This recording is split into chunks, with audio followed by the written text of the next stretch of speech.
Alrighty, ladies and gentlemen. Welcome back to the Tough Questions. Today we're playing a little Portal 2. The portal. Dos. The number 2. Number 2. That's like poop. That's like drei, right? It's zwei. Eins, zwei, Drei. zwei. That's Swedish, right? Zwei. I don't know Swedish. Well, I barely know German. Well, I saw cool I run-ins. know how to count to 10. In German? Yeah, I think they're counting in German. Are Swedes German? No, they're Swedish. They're Swedish, but do they speak? No, I'm not even getting into that. If we're gonna have some Swedish person, we don't speak German. That was a German accent too. I think you're confusing countries. Oh, Europe gosh. is a confusing place. It's okay. I am terrible at geography, actually. Anyway, the question of the day. Question. Pretty simple. Okay. Well, why is it frowned upon to create your own nickname? I mean, like, nobody thought it was cool when I started calling myself Rambo. Did you have the giant knife? No. I just wanted the nickname, not the persona. Did you kill, like, hundreds upon hundreds of dudes and things and people? No. No. Is that why they didn't like it? It was just a nickname. That's why you did it. Well, it's also because you, like, tried to create your own nickname and make it way more badass than you wanted it to be. What? I'm pretty badass. Well, I'm not saying that People you're not. called me Bruce Willis for a long time in high school. That's how cool I am. Wait, are you lying about that? Yeah. Oh, okay. Bruce Willis. You said No, but that's a cool name. I'm going to name my first kid Bruce Willis. Oh, man. Brucey Wills? Or I love Brucey Willis. it's my bae right there. Oh, but I don't know. Like, my nickname, like, Jard, J-Rod, Garb. Garb? That's my name. Jarb and Garb. Jarb and Garb. That's us. Those are great names. Yeah, they're hilarious. But like J-Red, J-Rod. Yeah, we didn't really give each other those names, though. Our parents gave them to us. We just mushed them together. Right. You know what I mean? We just removed letters and thought it was cool. Did you ever realize that if we put our names together, it'd be Jareth? That's the guy that's Bowie. That's Labyrinth. Bowie from Labyrinth. Dang. Cool. We're all like dance, video games dance. Magic dance, magic dance, magic dance. Next. Oh, God. All right. You can't do that every time that I start breaking into What are we song. talking about? We're talking about this dude named Maslow. Maslow. He was... Say it with me now. Maslow. Oh, go to bed. Go to bed. He was a dude, apparently. The dude was part of the humanists. Is he still alive? I don't know. Maybe. Yes. No. I think he died probably like 40 to 50 years ago is what I'm assuming. That's like, a long time ago. Maybe 70s, maybe 80s, something like that. I'm not sure. He's not around anymore. A lot of the big theorists are not. Hold on, Wheatley. All right, come in here. So you're telling me that all the people who thought of psychology are dead now? Yeah. All of them. Well, like, nobody even studies it anymore.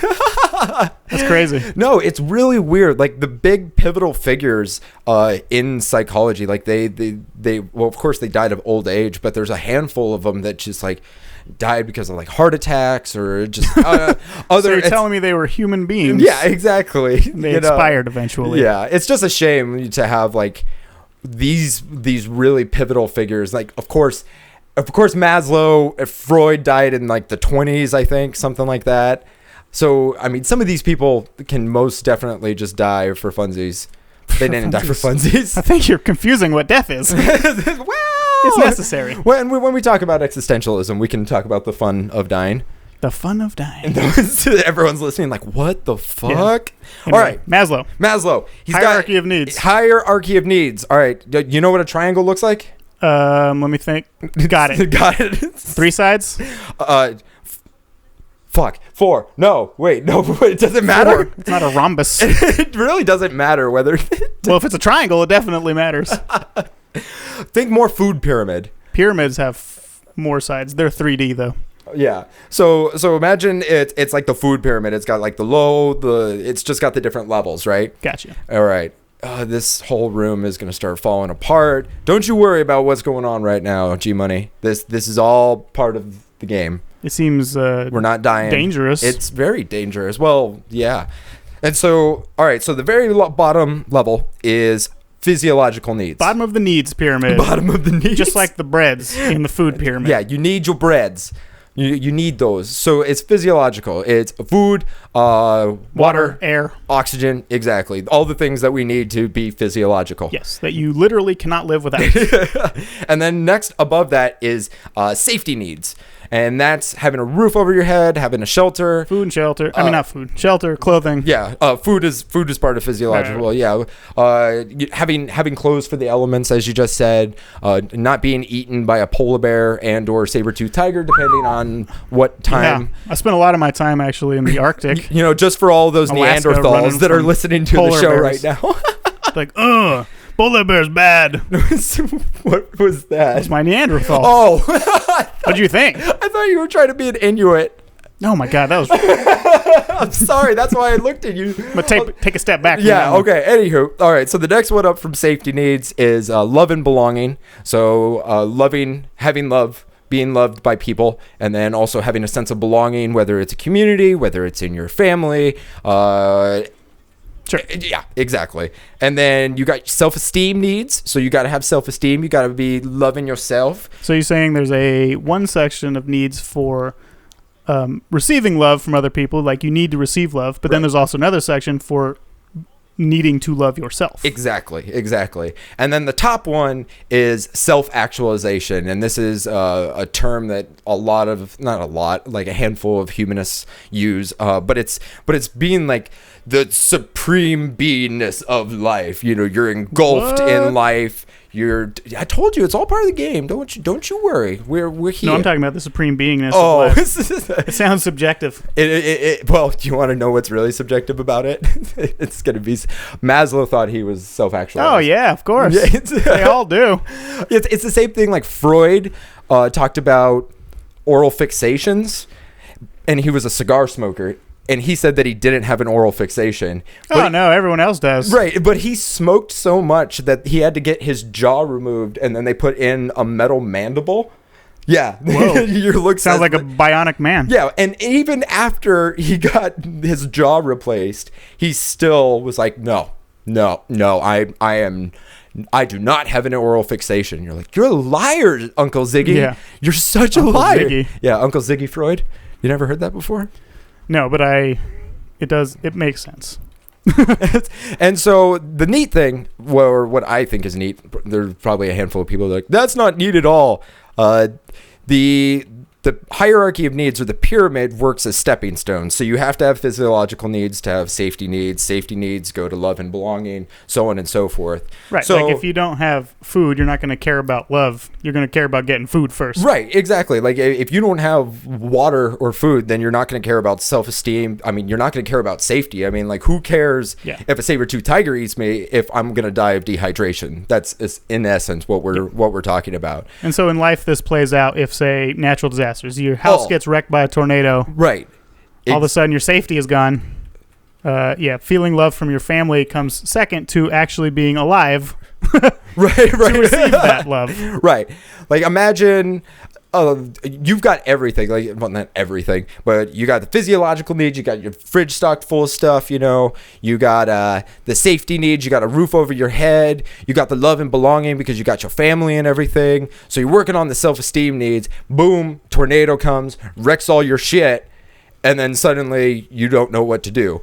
Because you don't need your self-esteem anymore. No, you don't need any of that, because all you're trying to do at that point, once that tornado wrecks you, is you're just trying to survive. Right. And that's all you really care about. So there's a couple other things. Maslow talks about acceptance, and it's a very basic comment, but it's accepting that not good and bad, accepting everyone as they are. Like human beings, no matter whether it's good, bad, deviant, human beings are going to be who they are. And so you also accept that about yourself. And by doing that, you get a less fear of death. Yeah. Because you just... Awesome. All right, onward. I'm a sucker for leopard print robots. Yeah, you are. Yeah. You should see his collection. It's creepy. Oh, shit. Okay. Anyway, accepting death. Oh, yeah, that's a big one. I mean, when we talk about existentialism and a couple other things like that, will definitely be the money ringer there. Yeah, it's important to accept death because guess what? It's going to happen. It's going to happen. You can be afraid of it, and people are obviously, because if you're comfortable with your existence as is, it's going to end, and perhaps that's a bit unsettling. Right. But guess what?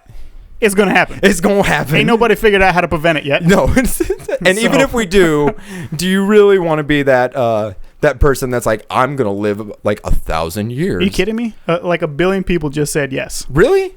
Most people, like, maybe... Well, are we talking about eternal youth? Like, when you're like 98 years old, you may be accepting it more than when you're 30. Yeah, which you do, actually. There's actually a high correlation of acceptance of death once you get to a certain age. Well, yeah, the longer you think about it, the more you realize and understand it. Exactly. And once you get closer to it, I mean, like, if you think about it, 60 years of thinking about death and all of those things. We're getting into a completely different aspect. We'll talk about existentialism eventually, but this is some good stuff.